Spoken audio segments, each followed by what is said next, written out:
වාහනයක් තියෙන ඕන කෙනෙක් දන්නවා ඩෑෂ් කැම් එක වටාකම.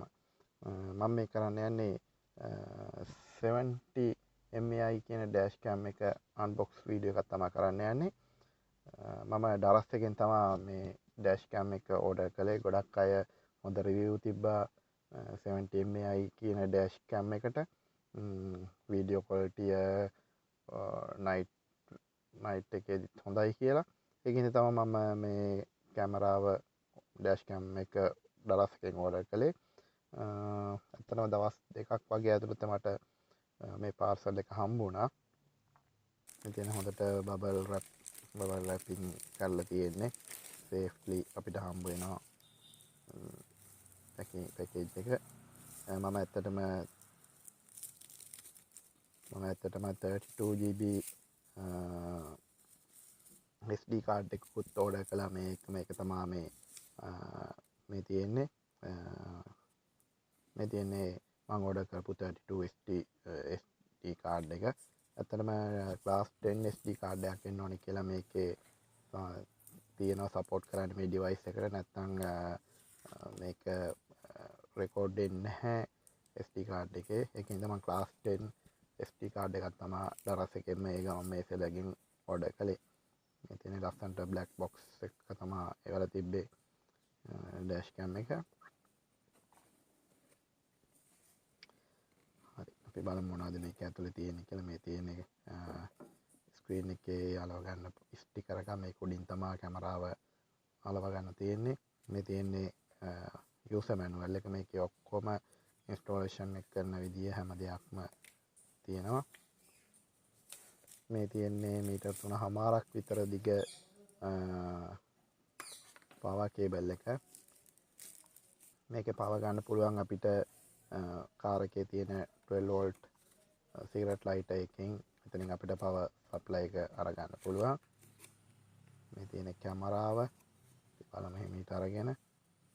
හරිම ඇත්තටම කියුට් කැම් එකක් තමයි අපිට හම්බ වෙන්නේ මේකේ. මේක තමයි මම ඕඩර් කරපු කැමරාව ඩෑෂ් කැම් එක. මේ බොක්ස් එකේ තියෙන අපි බලමු මොනවද තියෙන්නේ කියලා.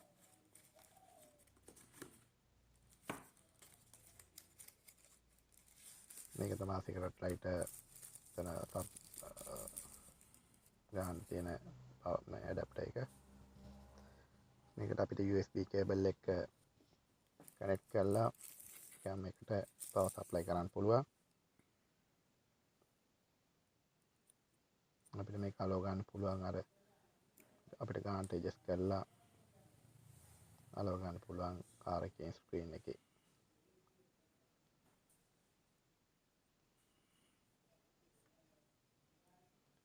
ඇත්තට මේකේ මැනුවල් එකේ තියෙන විදිහට මේකේ අපිට ඒ වෙලාවෙම අපිට වීඩියෝ රෙකෝඩ් වෙන ඒවා චෙක් කරගන්න පුළුවන්. ෆෝන් එකෙන් තමයි බලන්න තියෙන්නේ. මේකේ 70 MAI කියන ඇප් එක අපිට ඩවුන්ලෝඩ් කරගන්න පුළුවන් ඇප් ස්ටෝර් එකෙන්. එහෙම නැත්නම් මේ යූසර් මැනුවල් එකේ තියෙන අපිට QR කෝඩ් එකක්. ඒක ස්කෑන් කරලා අපිට මේ 70 MAI කියන ඇප් එක ෆෝන් එක ඩවුන්ලෝඩ් කරලා අපිට ඒක ට්‍රූ බලා ගන්න පුළුවන්.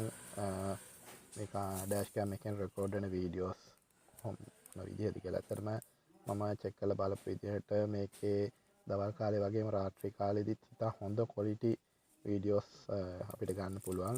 ඇත්තටම මම බලපු විදිහට මගේ 32GB එක මම ඇත්තට මුලින් දැන හිටියේ නැහැ. නැත්නම් 64GB SD කාඩ් එකක් ඕඩර් කරනවා. 32GB SD කාඩ් එකේ ඇත්තටම පැය 4ක් වගේ තමා රෙකෝඩින් ටයිම් එක තියෙන්නේ. මොකෝ වීඩියෝ ක්වොලිටි නිසා.